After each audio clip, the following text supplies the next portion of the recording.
JP Gavit हे दिंडोरी लोकसभेच्या रिंगणामध्ये उतरलेले आहेत, तर दिंडोरी मतदारसंघामध्ये आघाडीत बिघाडी झाल्याचं समोर आलेलं आहे। थोड्याच वेळात शरद पवार गटाची त्या ठिकाणी बैठक होणार आहे आणि या पार्श्वभूमीवर आता दिंडोरीमध्ये जेपी गावित अपक्ष म्हणून रिंगणात उतरलेले आहेत।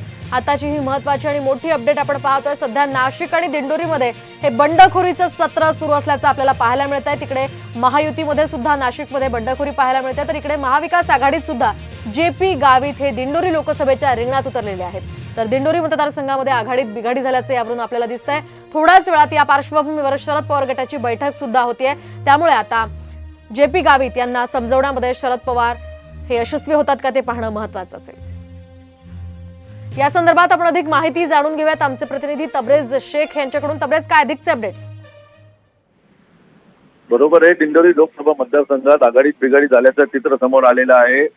माकपाचे जेपी गावित यांनी आपला उमेदवारी अर्ज दाखल केलेला आहे आणि त्यामुळे शरद पवार गटाचे जे उमेदवार आहेत त्यांना याचा फटका बसणार आहे। त्यामुळे महाविकास आघाडीकडून जेपी गावित यांचं मरधरणी करण्याचा प्रयत्न सुरू आहे। स्वतः शरद पवार यांनी देखील जेपी गावित यांना 2 ते 3 वेळा कॉल केलेला आहे की आम्हाला पाठिंबा द्या, तुम्ही माघार घ्या।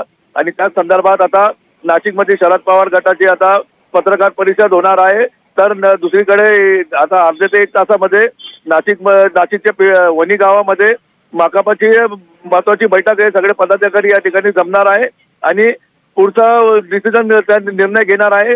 आपण महाविकास आघाडीला पाठिंबा द्यायचा का निवडणुकी रिंगणात आता पुढे निवडणूक लढायची, त्या संदर्भात आता दोन्ही ठिकाणी नाशिकमध्ये आणि वणीमध्ये आता महत्वाची बैठक होणार आहे। तर दुसरीकडे नाशिकमध्ये देखील युतीमध्ये आता बंडखोरी समोर आलेली आहे।